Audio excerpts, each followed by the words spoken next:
Number है जो लगातार स्क्रीन पे फ्लैश हो रहा है। 543 में सब हमारे पास 322 सीटों के रुझान है, जिसमें से एनडीए को 203 से 213 है, इंडिया को 93 से 98 है और अन्य 17 से 22 है। ये जो फिगर है ये क्या तस्वीर पेश करता है? अब इसमें कई दक्षिण के, कई पश्चिमी राज्य और कई उत्तर के राज्य भी आ गए, हालांकि और अभी तस्वीर आना बाकी है, लेकिन इतने फिगर आपको क्या इंडिकेशन देते हैं? देखिए, इतने फिगर इंडिकेशन देते हैं कि जितना विपक्ष बात कर रहा था कि लोगों में बहुत नाराजगी है, क्या वो नाराजगी वोटर्स में ट्रांसलेट हुई है कि नहीं वोट में, एक तो ये देखना पड़ेगा, क्योंकि सब जगह जो रिजल्ट है उसमें बहुत ज्यादा नुकसान एनडीए को होता हुआ दिख नहीं रहा है। दूसरा बात जो महाराष्ट्र का आपने दिखाया, और थोड़ा सा एग्जिट पोल के बारे में मैं बात करूंगा कि जैसे हम दिखा रहे हैं एनडीए को 48% है और इंडिया को 40% है। तो मैं आपको और आपके दर्शकों को ये कहना चाहता हूं कि अभी जो ये परसेंट है, अगर उसमें 10 से कम का फासला है तो सीटों में बहुत ज्यादा जो आप अंतर दिखा रहे हैं उस अंतर के नहीं होने की संभावना ज्यादा होती है। सो हो सकता है कि वो 32 से 35 जो हो वो 25 से 30 हो जाए और इनका 15 से 18 हो जो 22 से 24 हो जाए, ये भी हो सकता है। और प्लस यहाँ अन्य का 12% का सीट है। तो लेकिन जहां पे वोटिंग परसेंटेज आपका भी डिफरेंस जो है 12%, 15%, 20% है, वहां सीटों के अंदर बहुत ज्यादा तब्दीली होने के चांसेस कम होते हैं। एक तो ये बात मैं उस समय से कहना चाह रहा था। तो जब हम दर्शक देखें इसको तो परसेंटेज को उस हिसाब से देखें। अब रहा बात की वो जो आपके दूसरे सहयोगी बता रहे थे कि कहीं हम 5 लाख से वोट जीते हैं और कहीं 1 लाख से होता है, एवरेज ऑन करके दोनों ज्यादा हो जाता है।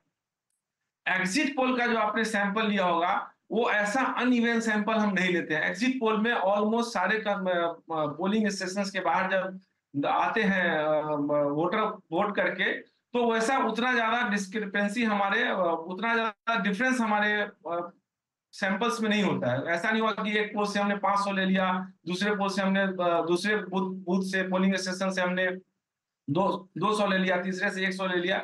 ऐसा नहीं होता है, क्योंकि ऐसे करने में रैंडमाइजेशन में बहुत दिक्कत होगी और स्टैटिस्टिकली वहां पे परिणाम गलत आने के या तो रवि रंजन जी, आप प्रोसेस डिस्कस कर रहे हैं क्या? नहीं, वो ज्यादा होने के मैं ये जो आपको बता रहा हूँ कि डिफरेंस है, ये डिफरेंस सीट पलट सकता है, ये मैं कह रहा हूँ। तो इसीलिए अभी जो हम सीट का अनुमान लगा रहे हैं उसमें महाराष्ट्र में बदलाव हो सकता है अगर परसेंटेज बहुत कम है तो, ये मैं कह रहा था। मैं ये कह रहा हूं सर कि कई बार आप एक शहर का उदाहरण लीजिए, जैसे उदाहरण के लिए एक्स सीट है, वहां से कोई वाई कैंडिडेट भारी बहुमत से जीता 60% वोट लेके, तो क्या उसको एक्सट्रापोलेट कर दें कि पूरे राज्य में वही ट्रेंड चल रहा है? मैं वही बात तो आप लोगों से कह रहा हूं सर। नहीं, वो मैं नहीं कह रहा हूं। आप जो कह रहे हैं एग्जिट पोल जब हम करते हैं तो एग्जिट पोल में हम एकदम से बहुत अलग अलग सैंपल नहीं उठाते हैं, ये मैं कह रहा हूं। एग्जिट पोल करने के बाद जब हम लेके आते हैं सैंपल, वो रिप्रेजेंटेटिव सैंपल होता है सर, वो पहले से डिसाइडेड होता है। उसमें बाद में ये क्वेश्चन तो आप प्रोसेस के लेके आ रहे हैं, हम लोग ड्राइंग रूम में बैठे हुए हैं, अब डिस्कस करें कैसे एग्जिट करना है मेरे को। नहीं, प्रोसेस को नहीं डिस्कस कर रहा हूं। मैं ये कह रहा हूं कि अगर उस पोल से मतदाता के परसेंटेज में बहुत ज्यादा डिफरेंस नहीं है तो सीट में एकदम से अनुमान लगाना थोड़ा मुश्किल हो जाता है। नहीं, ये भी आपका अनुमान गलत है। कर्नाटक में क्या हुआ था? कांग्रेस ने कितने वोट परसेंटेज पाए और बीजेपी ने कितने परसेंट पाए और सीट में कितना अंतर था? मैं यही नहीं कह रहा हूं सर कि आप उस चक्कर में मत पड़िए सर, वो एक डिफरेंट साइंस है। आप वोट परसेंटेज से एकदम से अंदाजा नहीं लगा सकते कि 10% का वोट डिफरेंस है इसलिए इतनी ज्यादा सीट है। कर्नाटक मुझे एक्सप्लेन करिए, 1-1.5% का डिफरेंस था, सीट में कितना डिफरेंस है? नहीं, मैं आपके देखिए परसेंटेज कम होता, जहां आप बात कर रहे हैं कर्नाटक की या दूसरे जगहों की, वहां पे परसेंटेज जीतने वाले और हारने वाले में बहुत ज्यादा दोनों पार्टियों के बीच में नहीं है। जी, ये मैं कहना चाह रहा था। ठीक है। हम इस ओवरऑल लेकिन बड़ी पिक्चर पे बात करते हैं। 322 वाला जो फिगर था वहां से अब क्या होता हुआ दिख रहा है? मैं सज्जन जी के पास एक बार जाऊंगा। सज्जन, ये बड़ा आंकड़ा है जिसमें 322 हमने अभी तक बता दी हैं, उसमें से 203 से 213 इंडिया हैं, इंडिया के पास 93 से 98 है। जी, देखिए निश्चित तौर पे अब हम लोग जैसे जैसे दक्षिण से बीजेपी के कोर रीजन्स में आ रहे हैं, इसमें आपने गुजरात, छत्तीसगढ़, मध्य प्रदेश, तमाम वो राज्य जहां पे बीजेपी स्वीप कर रही है, तो निश्चित तौर पे इस पे जो आंकड़ा दिख रहा है ये बिल्कुल दिखा रहा है कि ये जो परिणाम आ रहे हैं ये दिखा रहे हैं कि बीजेपी बहुत ही कंफर्टेबली अपने बल पे ये सरकार बनाने जा रही है। अपर लिमिट क्या होगा अभी कहना बहुत मुश्किल है, लेकिन हमने पहले से कहा कि बॉटम लाइन ये है कि बॉटम लाइन 2019 के परिणाम जैसा है। अपर लिमिट अगर बहुत कुछ अलग आता है, उससे आगे आता है, तो ये बीजेपी की सांगठनिक ताकत दिखाती है। क्योंकि अभी पूरब का जोन खुलना बाकी है और वो पूरब का वो जोन है जो बीजेपी का बड़ा कैचमेंट एरिया है। तो ये दिखा रहा है कि जब यहां पे स्थिति है तो अभी आप यूपी की तमाम सीटें जब डिस्कस करेंगे और उसके अलावा जब बंगाल, उड़ीसा, असम ये सब बाकी है, तब ये जो फासला अभी दिख रहा है जो एनडीए ने लीड ली है, ये और आगे बढ़ने वाला है। बस अभी ये है कि बस महाराष्ट्र को लेके हम सबकी थोड़ी सी, इस पे मेरी थोड़ी इसमें ये है कि मैं थोड़ा कंजर्वेटिव व्यू ले रहा हूं। बाकी तमाम जो आपका सर्वे है उससे बिल्कुल सहमति है और ये दिखा रहा है कि ये फासला अभी बढ़ता जाएगा, ये घटने वाला नहीं है। आनंद जी को लाइए स्क्रीन पे। आनंद जी, जैसे हमारे सहयोगी सज्जन जी एकदम उनकी जो राय थी उससे ये एग्जिट पोल का जो आंकड़ा निकल के आ रहा है एकदम डिफरेंट है और वो अभी भी इस बात को कह रहे हैं कि उनके लिए सरप्राइजिंग है। लेकिन लेट्स से मान लेते हैं थोड़ी देर के लिए फॉर आर्गुमेंट से कि ये यही है, कि यही नंबर मान लीजिए, यही परसेंटेज है और ये एग्जैक्ट में कन्वर्ट हो जाएगा 4 तारीख को, तो आपके हिसाब से फिर कैसे इसको एनालाइज करेंगे आप? अभी किशोर जी चले गए, नहीं मतलब उनसे बात करनी थी, किशोर जी पता नहीं कहाँ चले गए, बताइए आनंद जी।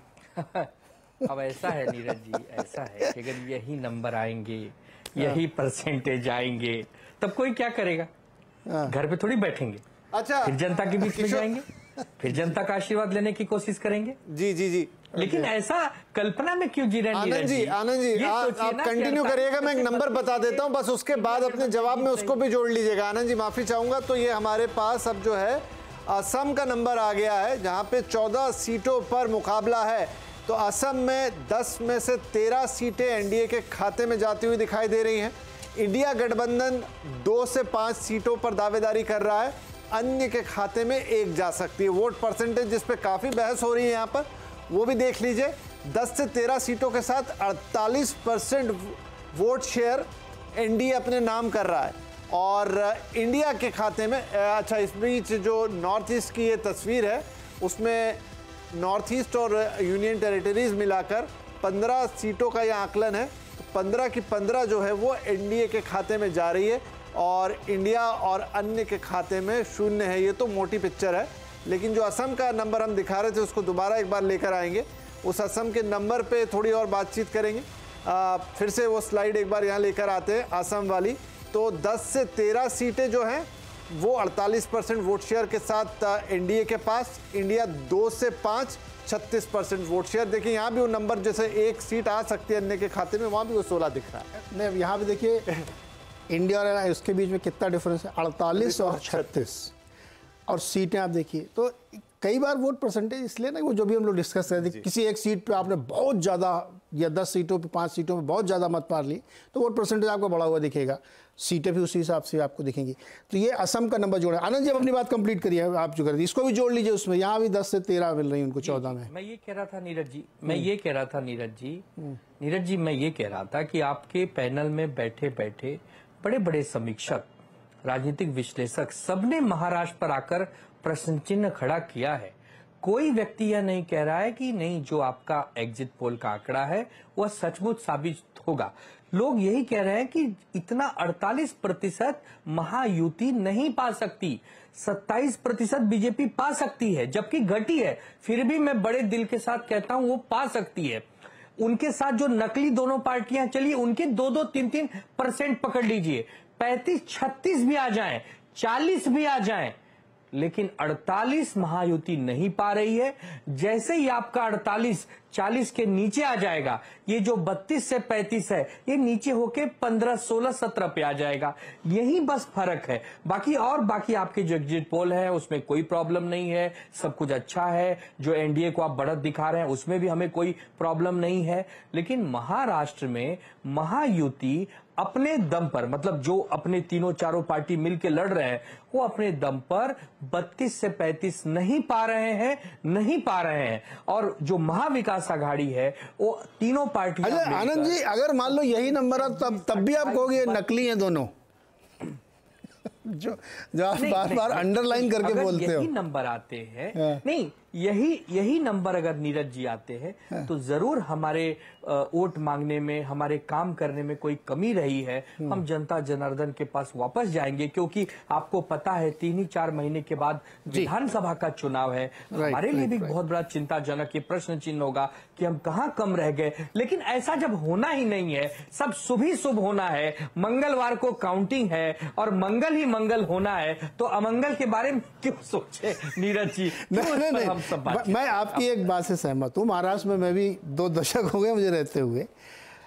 महाराष्ट्र बहुत ही कंफ्यूजिंग स्टेट था। सज्जन से हमारी बहुत डिस्कशन हुए, बहुत शोज में हम लोगों ने इस पर बातचीत की कि महाराष्ट्र समझ में नहीं आ रहा है। 10 आदमी से पूछो तो 15 व्यू मिलते थे।